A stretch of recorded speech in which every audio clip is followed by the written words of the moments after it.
Hello, this is Martin Gore from Depeche Mode. Hi, this is Dave Gahan from Depeche Mode, and you are listening to My Nerd World.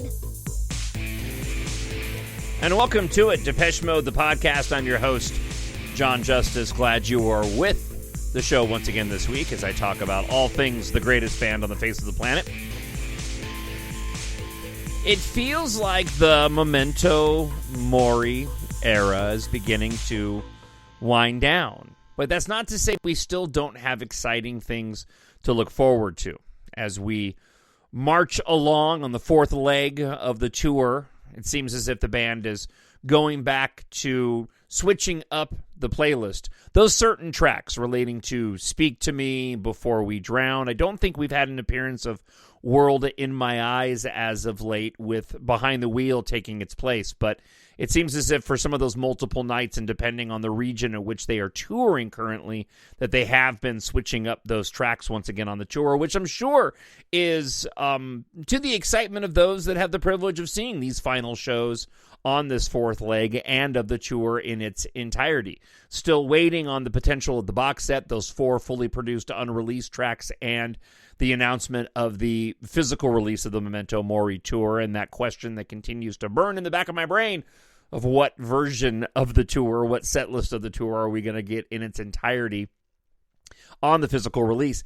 I do genuinely hope that the physical release is either, I talked about my speculation it's going to be in Mexico because we know that they shot some sort of documentary in Mexico, so we can await that as well at the end of this Memento Mori era.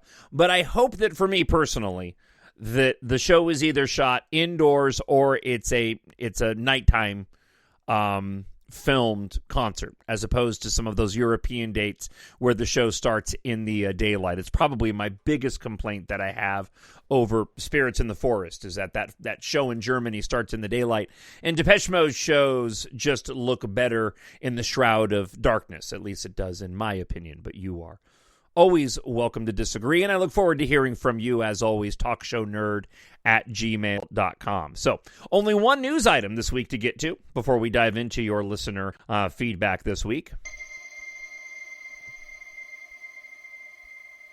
So this is something that I would absolutely love to get, okay?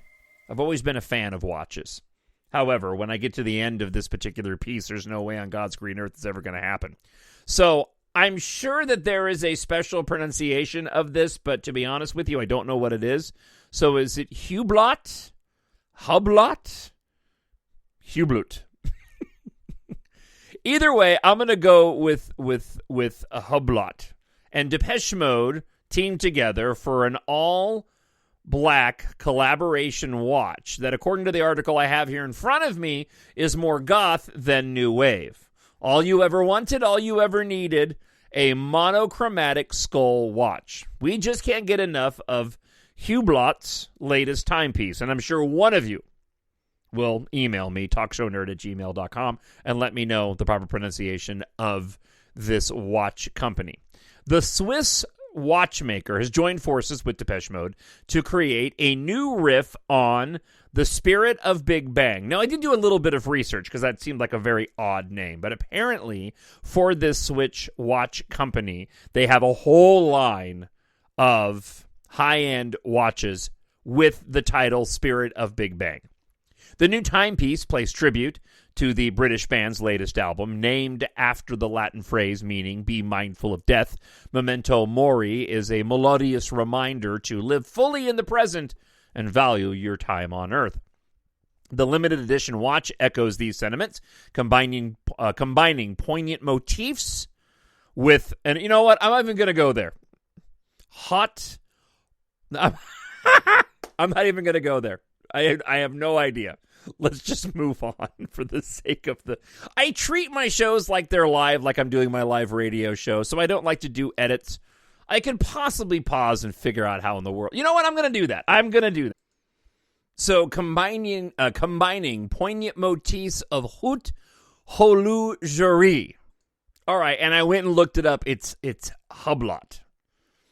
And haute horlogerie means fine watchmaking. Okay, pinky's up. Holy cow.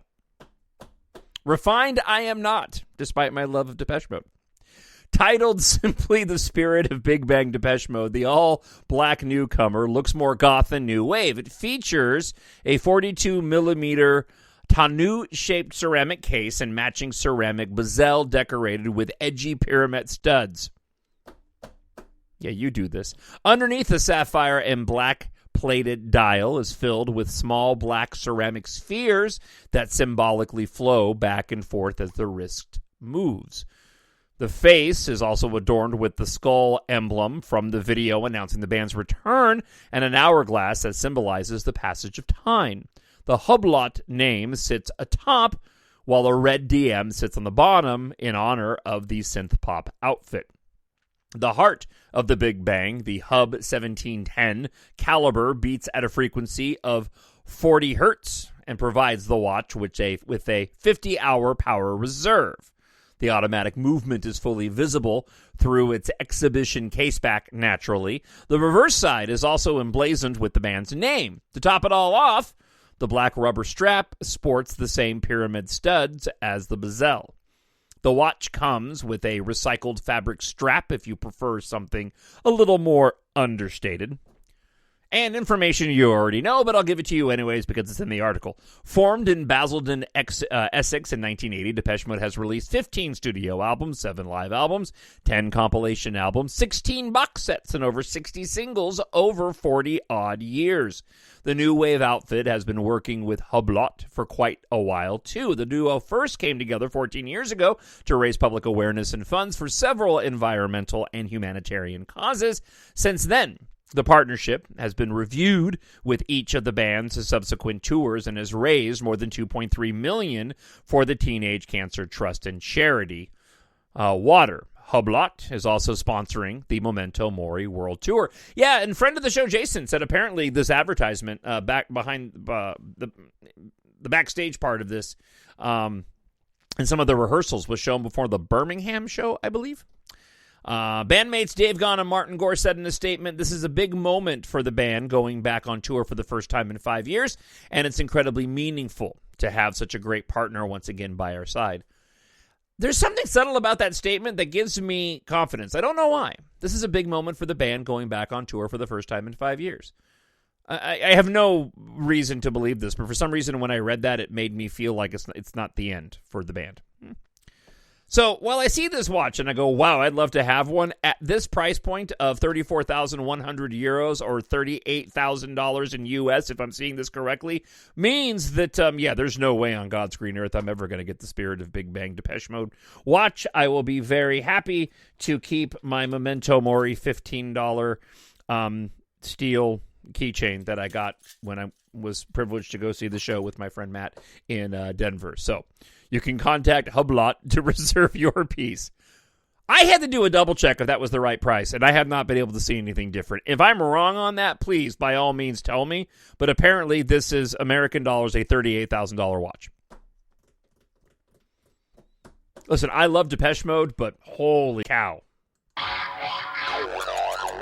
If you're a Depeche Mode fan that can afford that watch and you're listening to the show, please, by all means, drop me an email, talkshownerd@gmail.com. What do you do for a living? And hire me.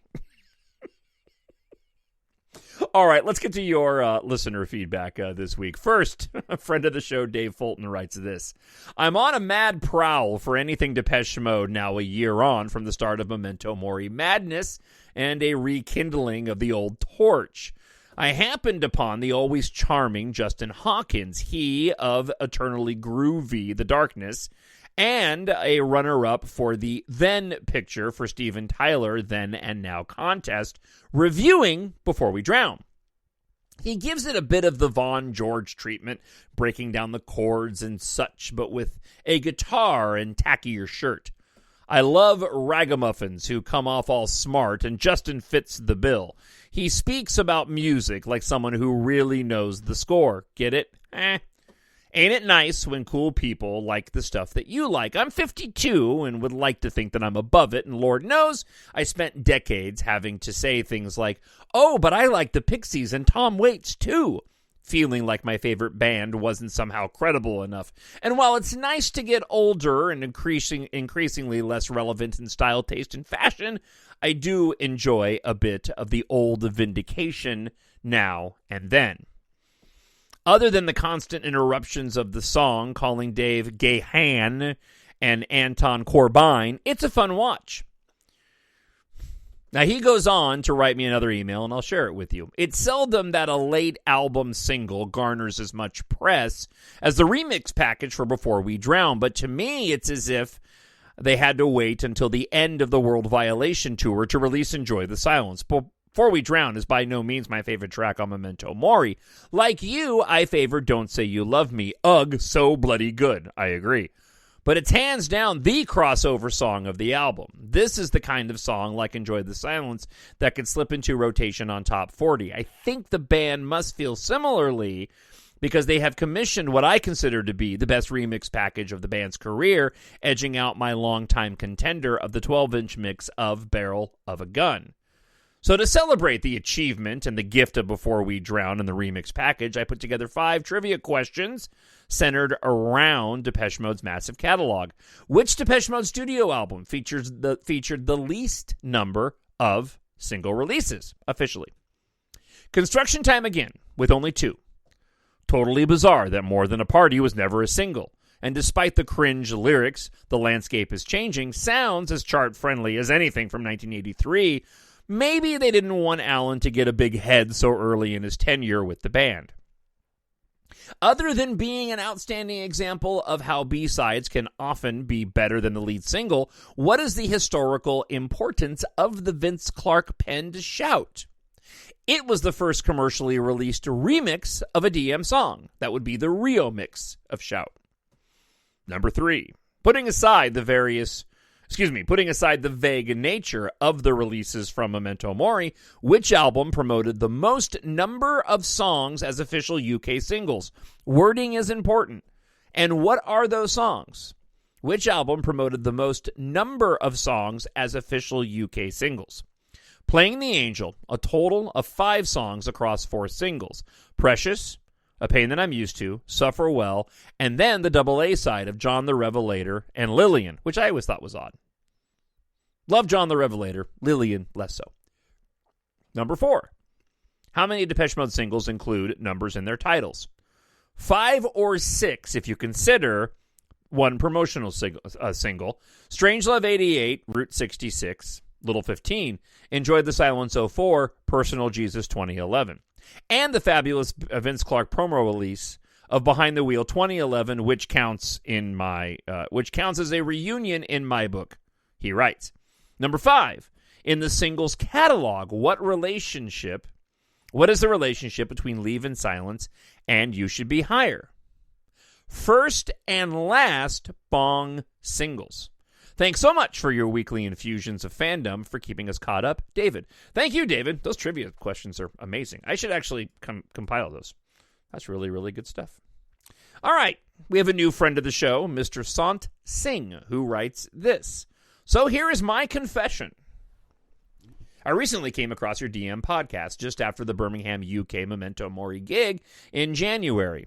I joined various Facebook DM fan groups after that.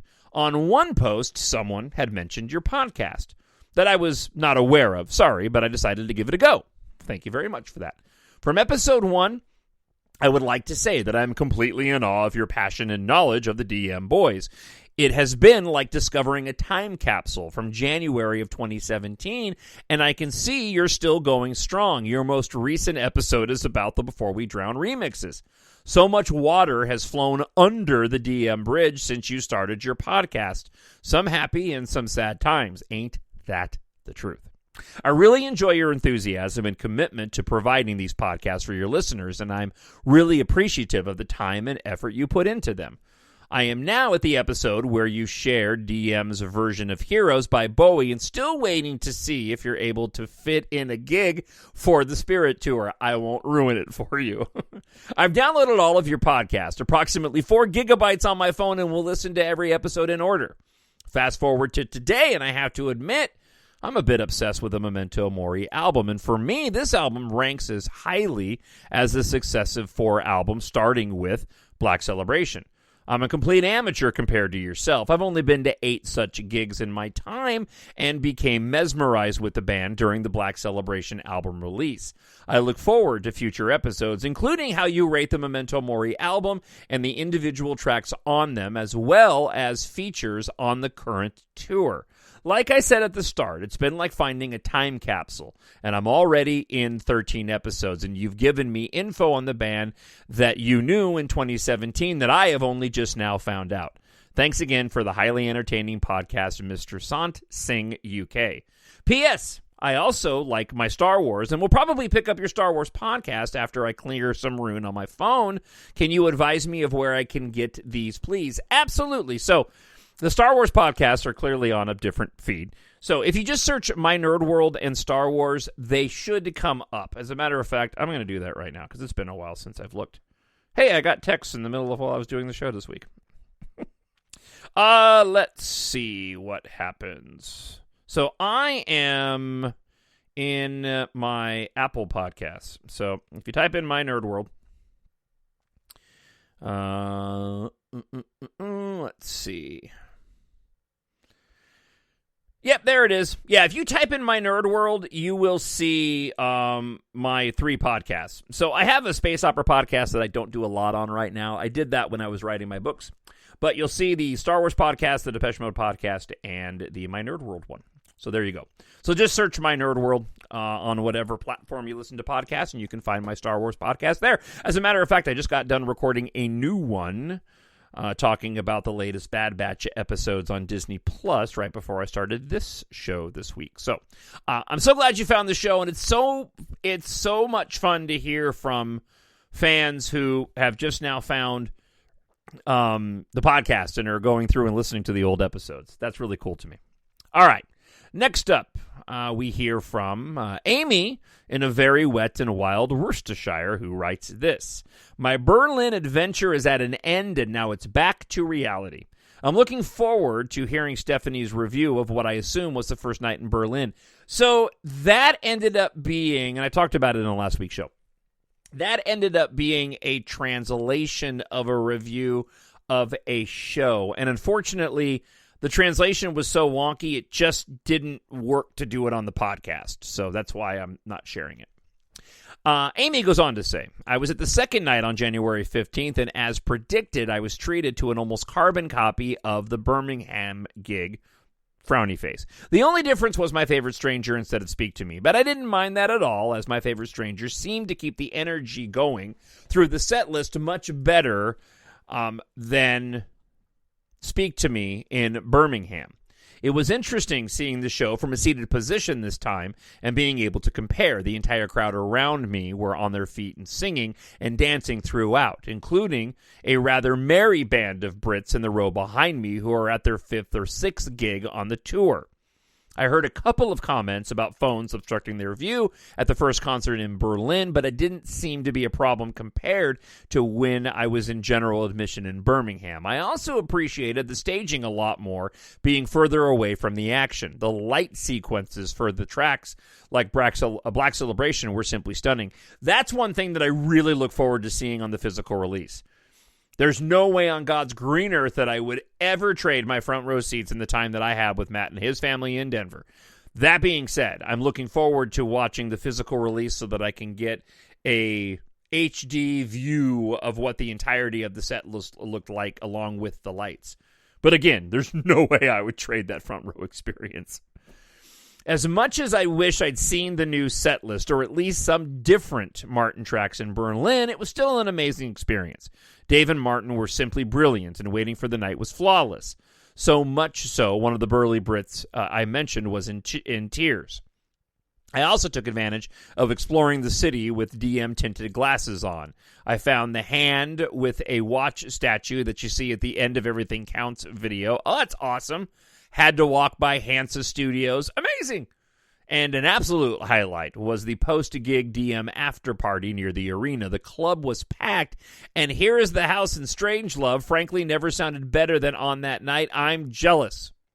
I think Birmingham will always have the edge for me, as I was so much closer to the stage and felt more of a connection to the crowd and the band. Plus, it was like my first DM concert.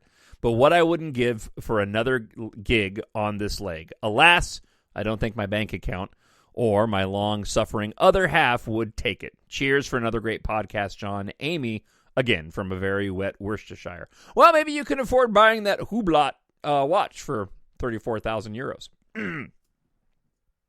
Seriously, if you purchase one of those watches, you got to email me. TalkShowNerd@gmail.com. All right, it's a short one. Not a lot going on. But I hope you enjoyed listening to it. Thank you so much for checking out another episode. As always, if you like to read science fiction, and clearly you like Star Wars, clearly you like Depeche Mode. If you also like Star Wars too, check out my science fiction space opera series, EMBARK. 7 books in all in the series, inspired in part by Depeche Mode. Book 1 of the series, the main character, the protagonist of all the stories, is a massive Depeche Mode fan at a time when the music of the 80s through the 2000s is nostalgic and popular among the characters. You can follow him, Taft, and Katha after Earth faces its end, along with their crew on a journey of survival across the galaxy as they fight for humanity's future. It's written for adults, but it's great for ages 11 plus. That's why I wrote them that way. So in terms of explicit content, there isn't any, or language. With the action, think Star Wars. That's kind of what you get. So if you like reading science fiction, Depeche Mode, and you like your sci-fi filled with some romance and action and cool tech, EMBARK is perfect for you. There are 7 books in all in the series, all of which are available in ebook, Kindle Unlimited if you are a subscriber, hardcover, paperback, and audiobook. Produced and narrated by me. Head on over to Amazon.com, search for Jon Justice, and EMBARK, or mynerdworld.net. Thank you to everybody who wrote in this week. I look forward to hearing from you for next week's episode, TalkShowNerd@gmail.com. I hope wherever you are, you're happy, you're healthy, and you're safe. I'll talk to you again next week. Bye. Hello, this is Martin Gore.